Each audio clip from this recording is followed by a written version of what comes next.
Here's something that's about to shake up the NHL landscape in a major way. Teams can no longer exploit injured reserve loopholes to build playoff super rosters that would be impossible under normal salary cap rules.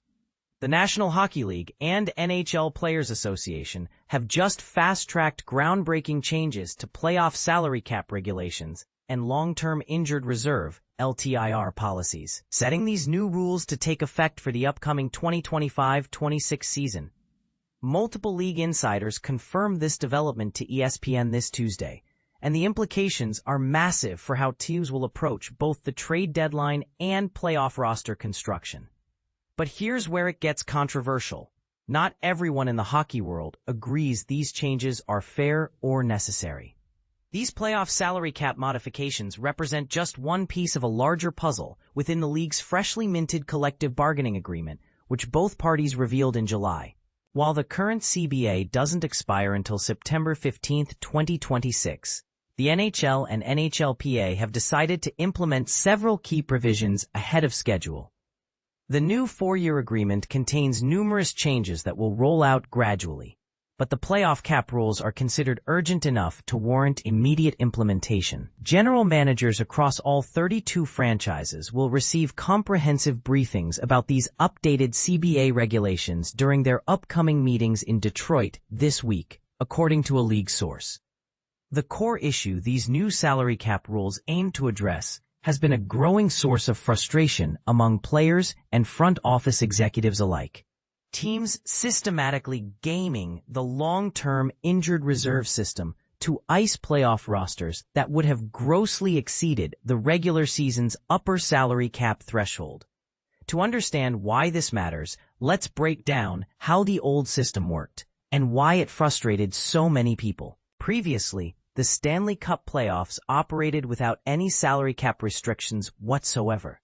This created a scenario where teams could place star players on LTIR near the end of the regular season, use that freed-up cap space to acquire additional talent at the trade deadline, and then miraculously have their injured stars ready to return for Game 1 of the playoffs. Essentially, teams were building rosters worth tens of millions more than the salary cap would normally allow. I think overall it's a good thing because it's a competitive advantage. I mean, that's how most people view it, especially if you're able to use it in the proper way. Calgary Flames center Nazem Kadri explained to ESPN in a recent interview. You never want to see injuries, and you never want to see guys get hurt. But the fact of the matter is, teams could take advantage of that. And with the new CBA, I think we've kind of tightened the rules up a little bit to make it a little more difficult. And this is the part most people miss. The new playoff salary cap doesn't apply to your entire roster, only to the players who actually step on the ice for each specific game. Here's how the new system will work in practice. The salary cap compliance requirement only applies to players who are actively participating in any given postseason contest. As one NHL player agent clarified to ESPN, you can have $130 million in salaries on your total roster once the playoffs start, but the 18 players and 2 goalies that are on the ice must be cap compliant. The mechanics of this new rule are quite specific and worth understanding in detail. By 3 p.m. local time, or 5 hours before any playoff game begins, whichever comes first, teams must submit an official roster consisting of 18 skaters and 2 goaltenders to NHL's central registry. League officials will then calculate what they're calling a playoff playing roster averaged club salary for that specific lineup. And this calculated amount must remain below the salary cap upper limit designated for that particular franchise. To clarify what averaged club salary means for newcomers to salary cap discussions, this figure represents the combined total of face value averaged amounts of player salaries and performance bonuses for the current season for every player included on that game roster, plus all amounts that count against the team's official salary cap calculation. But the changes don't stop at playoff roster management, the league, and players. union have also expedited significant modifications to long-term injured reserve regulations for the 2025-26 campaign. Under these updated LTIR rules, the combined salary and bonus amounts for any replacement player or players brought in to fill an LTIR spot cannot exceed the total salary and bonus compensation of the injured player they're replacing. Additionally, the new LTIR regulations specify that the average amounts of such replacement player/bonus may not exceed the prior season's average league salary. However, there's an interesting exception built into these new LTIR rule modifications that could spark debate.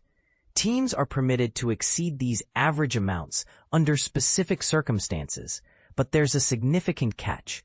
If they choose this route, the injured player becomes permanently ineligible to return during that season or in the subsequent postseason. This exception requires explicit approval from both the NHL and NHLPA, making it a carefully controlled process. Several other CBA modifications are also being The league will officially outlaw deferred compensation arrangements in player contracts, with this prohibition taking effect on October 7th. For those unfamiliar with double retention, this practice had become increasingly common at NHL trade deadlines. It involved teams retaining a portion of a player's salary when trading him to another franchise, which would then retain an additional percentage of that same contract before sending the player, but it also created complex financial arrangements that the league apparently wants to eliminate. According to Puckpedia, which initially reported these expedited rule implementations, the remaining CBA changes will follow a rolling implementation schedule throughout the coming year. This includes a minimum player salary increase scheduled for next March. More substantial rule changes such as modifications to contract value variance and new term limits on player contracts won't activate until the complete CBA takes effect on September 16, 2026. These future contract term changes are worth noting. Players re-signing with their current teams will be limited to 7-year deals, while those signing with new franchises will face a maximum contract length of just 6 years, down from the current 7-year limit. The NHL's transition to an expanded 84-game regular season schedule is also planned for implementation during the 2026-27 campaign. But here's what I'm wondering. Will these changes actually level the playing field? Or will teams simply find new creative ways to gain competitive advantages? The history of professional sports suggests that where there are rules, there are always those looking for loopholes. What do you think? Are these new playoff salary cap rules a necessary step toward fairness? Or do they unfairly punish teams that were simply playing within the existing system? Should teams be allowed to benefit from having injured players return at convenient times? Or does that create an unfair advantage that undermines competitive balance? Let me know your thoughts. I'd love to hear whether you believe these changes will actually solve the problems they're intended to address, or if they'll just create new ones.